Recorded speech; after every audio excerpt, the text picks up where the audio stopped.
Esta es la primera parte de la clase de accidente cerebrovascular isquémico, donde veremos la definición, algunas consideraciones generales y las presentaciones clínicas.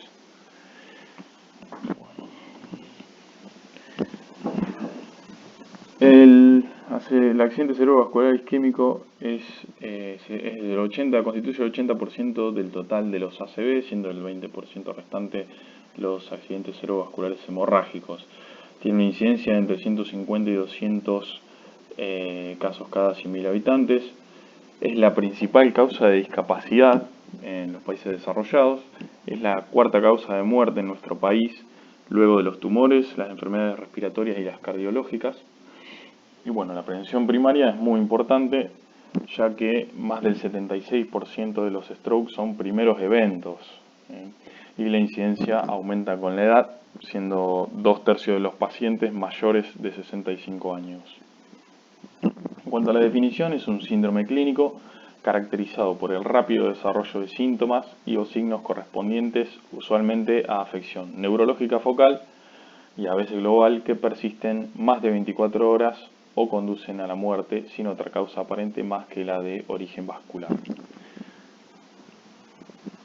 Sus características fundamentales, entonces, que es un poco lo que se desprende de la definición anterior, que tiene un inicio súbito, generalmente es documentado por la historia, principalmente lo que nos cuentan los familiares. El compromiso focal del sistema nervioso central, que bueno, uno sospecha el sitio en base a los síntomas y signos evaluados en el examen físico y luego lo confirmamos con los estudios por imágenes. Ausencia de resolución rápida. Por definición, los síntomas del ACV duran más de 24 horas, aunque hoy en día hay evidencia de accidentes cerebrovasculares que duran menos, ya que se comprueba la lesión por el método de diagnóstico por imagen. Y su origen vascular. Lo sospechamos principalmente por la congruencia de los síntomas con algún territorio vascular definido, la edad del paciente, la historia personal, sus factores de riesgo, etc. En cuanto a la fisiopatología, luego de la interrupción del flujo sanguíneo, a los 30 segundos tenemos alteración del metabolismo cerebral.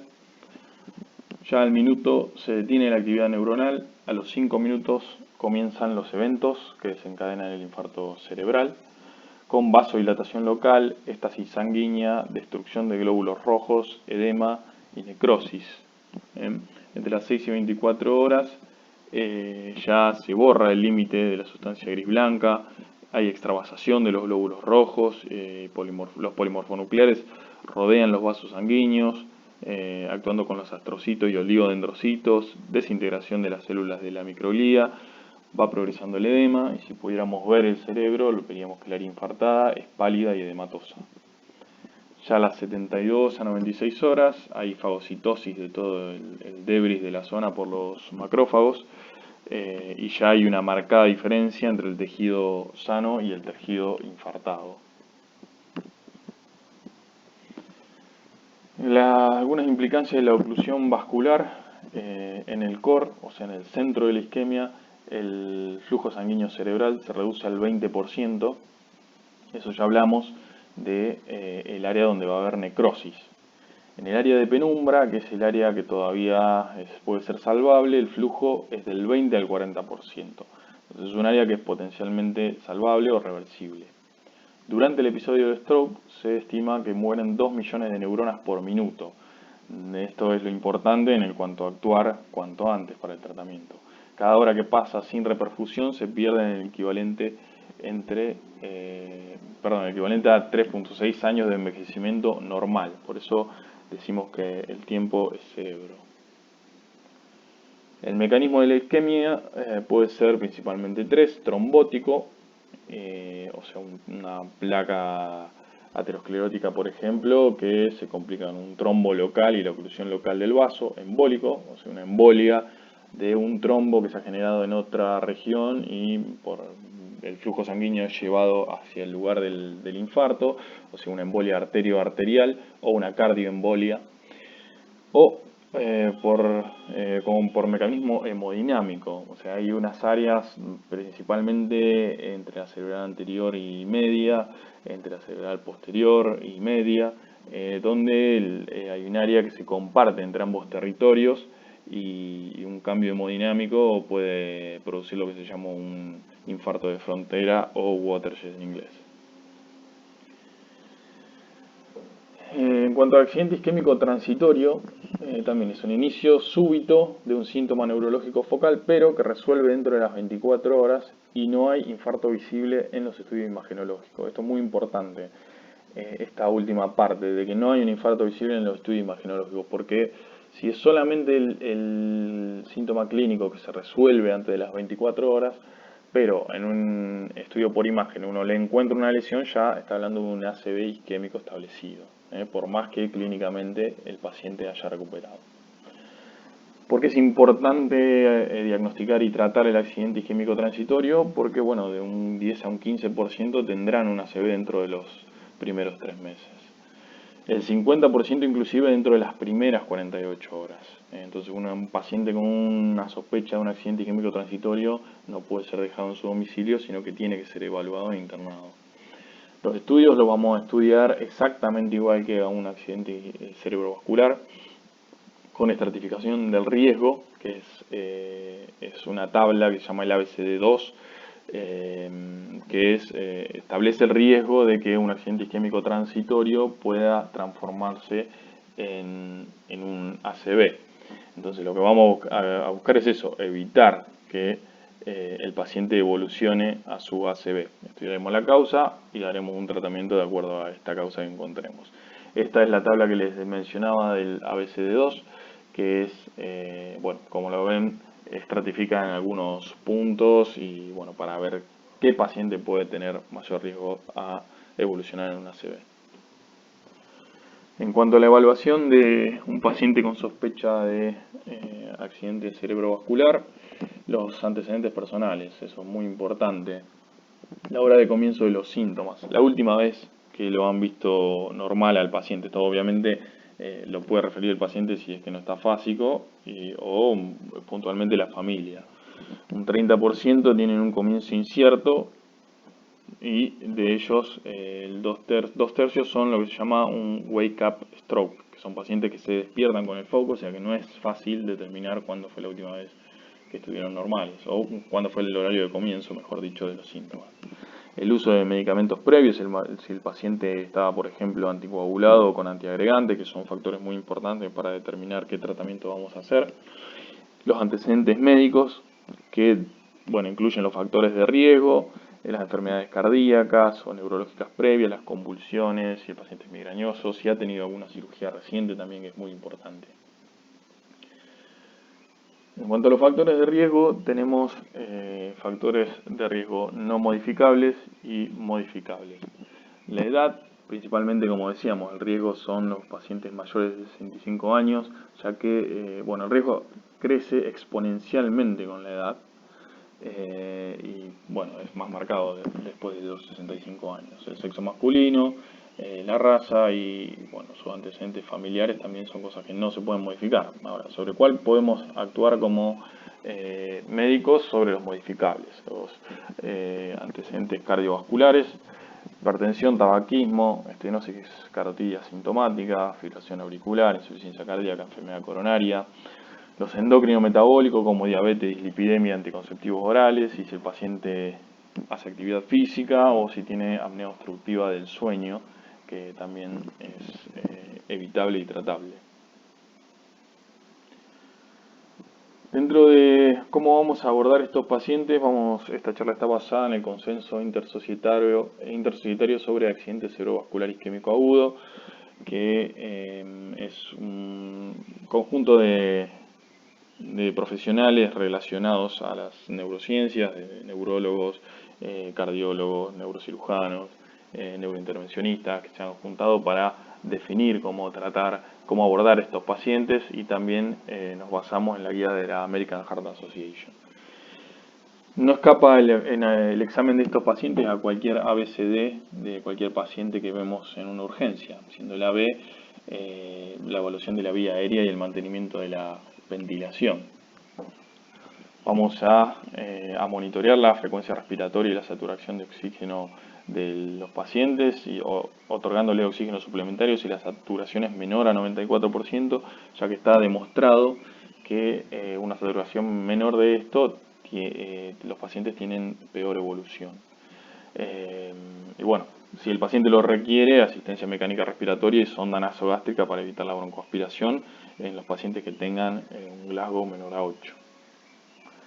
La C de circulación, muy importante, control estricto de la frecuencia cardíaca y la tensión arterial, siendo los límites de la tensión arterial van a depender si un paciente va a ser candidato a trombolisis, o sea, el tratamiento de su stroke en agudo con trombolíticos o no. Si el paciente es candidato, la presión no la vamos a dejar que sea tan alta, vamos a tratar de que esté en 185 de sistólica y 110 de diastólica como máximo. A los que no van a ser candidatos, al contrario, sí vamos a tener una TA un poco más elevada para asegurarle un poco más de flujo sanguíneo, de perfusión, siendo 220 la sistólica y hasta 110 la diastólica. Vamos a colocar dos vías periféricas en la región antecubital del brazo no parético. ¿Por qué del brazo no parético? Porque si tenemos que evaluar la recuperación de ese brazo, le vamos a pedir al paciente que lo mueva, y si tiene las vías periféricas conectadas en ese brazo, va a ser bastante engorroso y probablemente no tengamos la vía bien asegurada. Monitorearle el ritmo cardíaco continuamente. Un electrocardiograma para ver si el paciente no puede estar cursando con un IAM, por ejemplo, que determine también una ACV. Hidratación con soluciones osmóticas al 0,9%. Tenemos que asegurarnos que el paciente esté euvolémico, ni sobrecargarlo, ni mantenerlo hipotenso. No se utilizan las soluciones glucosadas. Recordemos que la glucosa para las neuronas dañadas es tóxica. La glicemia, vamos a hacer un test rápido con tiras reactivas y corregir la hipo o hiperglicemia. El objetivo en un momento era la normoglicemia, ahora se puede tolerar hasta 140 a 180 miligramos por decilitro, inclusive en pacientes que no son diabéticos. El control de la temperatura, tratar si es mayor a 37,5, o sea, no vamos a producirle la hipotermia, por ejemplo, no es un tratamiento efectivo, o sea que no está recomendado. La sonda vesical no está recomendada también por especialmente pacientes que vayan a requerir trombolíticos por la posibilidad de un sangrado uretral, por el traumatismo que significa colocarle la sonda. Estos pacientes obviamente no van a recibir nada por boca para evitar la broncoaspiración, en posición semisentada por lo mismo. Vamos a pedir un laboratorio que incluya hemograma con recuento de plaquetas, glucemia, uremia y creatinina, o sea, función renal por si el paciente tiene hemodinamia, la glucemia, como decíamos, para tratar la hiperglicemia, el ionograma para ver que no tenga trastorno del medio interno, el coagulograma para ver que no tenga trastorno de la coagulación, los marcadores de isquemia cardíaca, principalmente la troponina, los gases en sangre arterial, que será realizada en vasos que puedan ser compresibles, como la arteria radialopedia. ¿Por qué? Porque si se lo sacamos de la femoral y el paciente recibe trombolíticos, puede llegar a ser un hematoma o un pseudoaneurisma en la arteria femoral y obviamente es algo peligroso para el paciente. El examen neurológico, no se recomienda la profilaxis anticonvulsivante. Vamos a tratar las crisis convulsivas si el paciente se encuentra con una de ellas con fármacos de vida media corta como el lorazepam. Y para este examen neurológico vamos a utilizar principalmente la escala de NIH, que es el National Institute of Health de Estados Unidos, que hicieron una tabla que es justamente una escala que nos sirve para evaluar el paciente previo a un tratamiento con trombolíticos y para evaluación del seguimiento, para ver cómo el paciente evoluciona luego del tratamiento. Esta escala consta de 11 ítems y cada uno de ellos a mayor gravedad presenta mayor puntuación. El rango es entre 0 y los 42 puntos. Una puntuación menor a 5 indica que es un ACV menor. En cambio, una puntuación mayor a 20, vamos a hablar de un ACV extenso. La puntuación se correlaciona con el volumen de infarto que después vemos en la tomografía. Pero bueno, esto es más específico de los neurólogos. Nosotros vamos a hacer un examen clínico un poco más general. Bueno, estas son las siglas de FAST que fueron desarrolladas justamente para detectar rápidamente los síntomas de un ACV isquémico, para explicarlo principalmente a la población general, donde la F se refiere a la parálisis facial, la A a la debilidad del brazo, la S a la dificultad en el discurso y la T del tiempo para llamar a emergencia, ¿no? ¿Y por qué se eligieron estas pocas características de lo de la parálisis facial, del brazo y lo del discurso? Porque se comprobó que el 88% de los accidentes cerebrovasculares y de los AIT tienen principalmente esta sintomatología. O sea que teniendo en cuenta esto, no se nos estarían escapando una gran cantidad de pacientes con este trastorno. Según el territorio lo vamos a dividir clínicamente entre los pacientes que tengan alteraciones de la circulación anterior o circulación posterior, como vemos en los gráficos. La circulación anterior es principalmente la circulación que depende de la arteria carotidia, y sus ramas. Obviamente vamos a tener la cerebral anterior y la cerebral media. La circulación posterior desde la arteria basilar y sus ramas, por eso vamos a tener la arteria de la cerebral posterior, de las cerebelosas y de la arteria basilar. En cuanto a la circulación anterior, en cuanto a la manifestación clínica de la oclusión de la arteria cerebral anterior, primero recordemos que anatómicamente la arteria cerebral anterior nace de la bifurcación carotídea intracraniana, se dirige hacia arriba, hacia adentro y hacia atrás para ingresar en la cisura interhemisférica.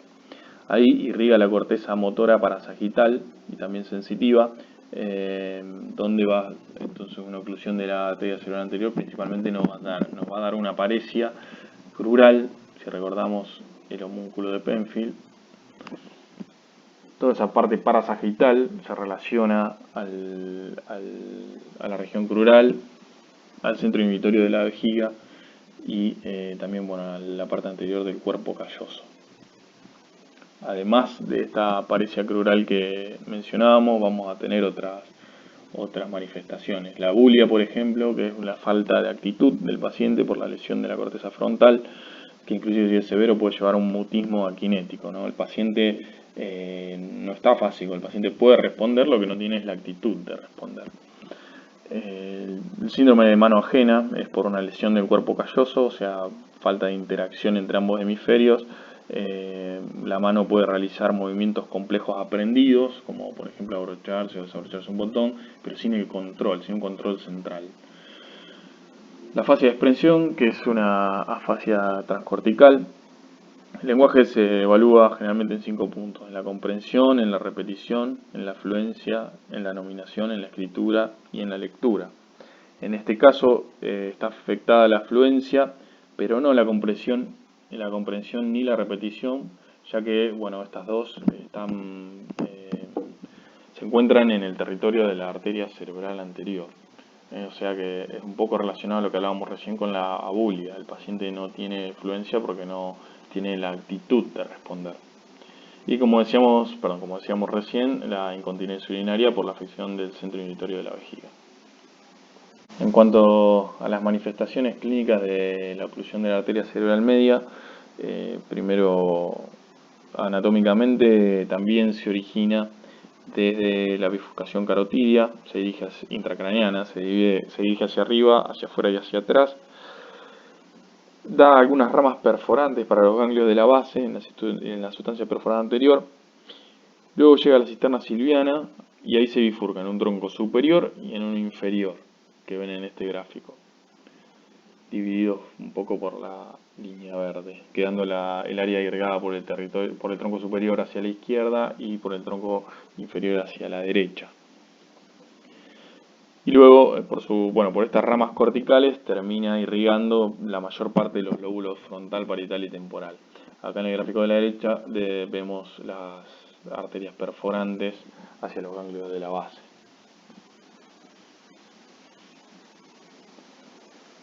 ¿Qué pasa si hay alguna oclusión de alguno de estos territorios, ¿no? ¿Cómo van a ser las manifestaciones clínicas? El tronco superior, recordemos que da la irrigación de las áreas sensitivo-motora de la cara, del brazo y de la mano, y el área de expresión del lenguaje, que es el área de Broca en el hemisferio dominante, ¿no? Acá en el gráfico vamos a ver el homúnculo de Penfield, donde de vuelta vamos a señalar el territorio de la arteria cerebral media, principalmente entonces irriga la mano, el brazo y la cara. O sea, vamos a tener alguna parecia de estas partes del cuerpo. Y también el área de expresión del lenguaje de Broca, en el círculo rojo. Entonces, ¿cómo va a ser esta fascia? Va a ser una fascia poco fluente, pero con compresión, pero sin capacidad de repetición. El paciente entiende lo que uno le dice, pero no puede expresarlo, ni verbalmente ni escribiendo tampoco.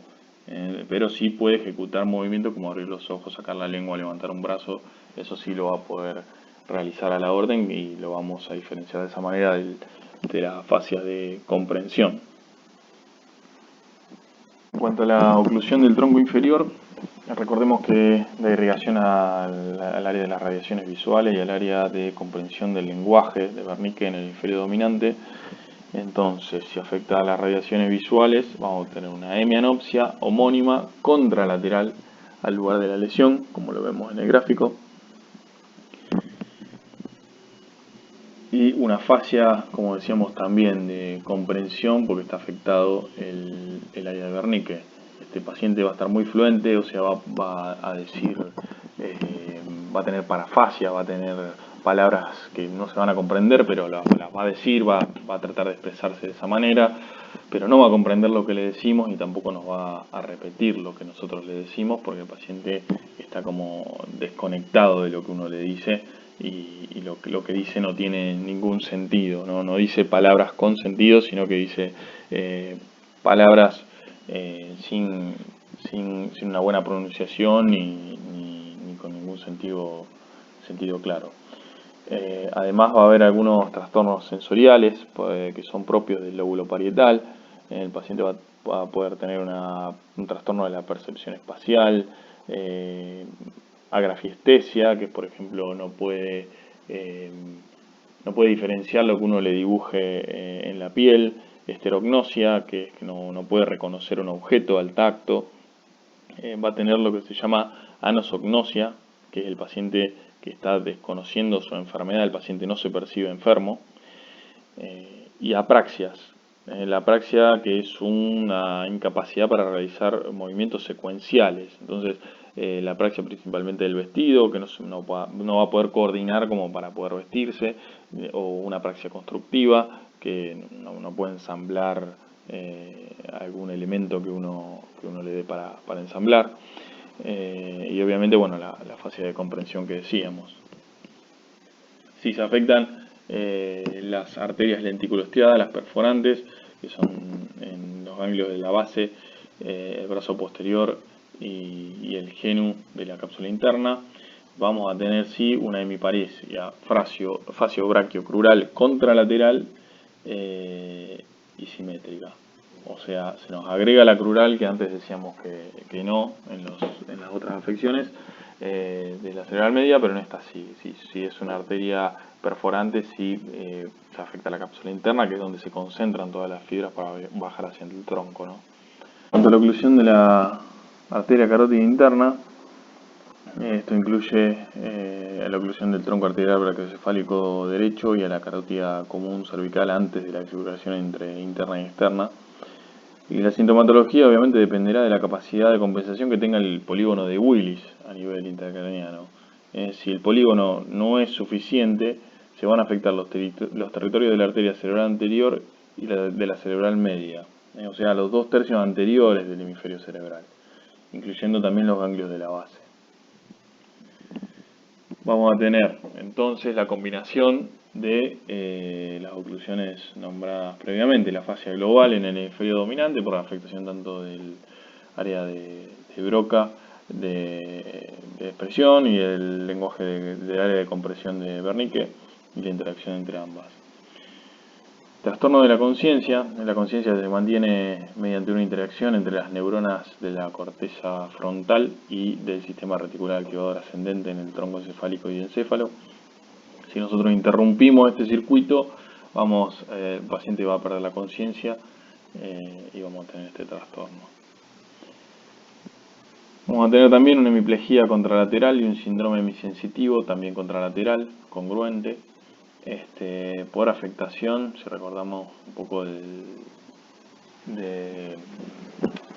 sistema piramidal, obviamente las neuronas de la corteza frontal tienen sus haces que se juntan a nivel de la cápsula interna y luego bajan hacia el tronco encefálico del resto del cuerpo.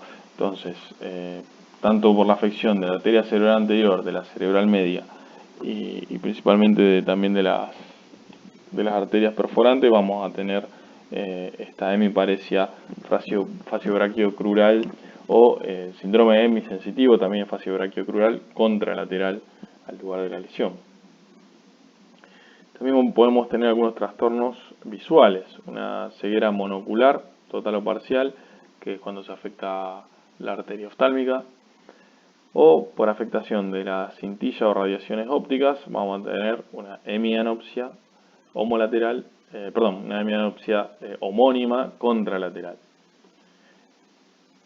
Y también podemos llegar a tener, por afectación del plexo simpático pericarotídeo, un síndrome de Horner, que constituía, si nos recordamos, es una aptosis palpebral, una miosis en la pupila, una anhidrosis en ese lado de la cara y un enoftalmo. Vamos a hablar un poquito de la circulación posterior entonces. Las arterias cerebrales posteriores nacen del tope de la arteria basilar y se dirigen hacia atrás, rodeando los pedúnculos cerebrales para irrigar la corteza occipital. Además van a irrigar la porción medial del lóbulo temporal, los tálamos, la porción posterior del cuerpo calloso y los pedúnculos cerebrales. Entonces, de acuerdo al área que esté afectada, vamos a tener una hemianopsia homónima contralateral, que esta es por lesión en lo que se llama una ceguera cortical. Si el lóbulo occipital dominante, bueno, acá es un gráfico demostrando la hemianopsia por afección cortical. Si el lóbulo occipital dominante es el afectado, vamos a tener una alexia sinagrafia, o sea, un paciente que no va a poder leer, no va a poder comprender lo que está leyendo, pero sí va a poder escribir, o sea, el área de comprensión en realidad no está afectada, sino que es el área visual. Una afasia nominal, o sea, no va a poder reconocer lo que está viendo por la misma razón. Y una agnosia visual, que bueno, esto es un poquito más complejo. Es la incapacidad de identificar objetos en el campo visual izquierdo y se da por una lesión en el cuerpo calloso que desconecta el lóbulo occipital derecho de la área del lenguaje del hemisferio izquierdo. O sea, también el paciente un poco no puede reconocer, no puede, porque le falta la conexión entre estas dos áreas, ¿no? Si la lesión es, si la lesión es peduncular, vamos a tener una oftalmoplegia internuclear, o sea, una parálisis del núcleo de los motores oculares comunes por lesión peduncular, o una paresia de alguno de los tercer para. Si la lesión es bilateral, tenemos una ceguera cortical bilateral.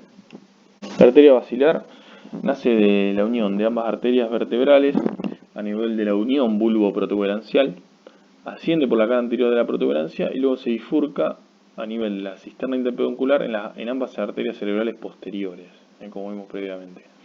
Antes de bifurcarse da algunas ramas perforantes para el tronco cerebral, como en el gráfico, ramas perforantes para los tálamos, las tálamo perforantes en la sustancia perforada posterior, y ramas para el cerebelo. Entonces, a través de todas sus ramas y de arterias perforantes, irriga las estructuras que tenemos enunciadas, ¿no?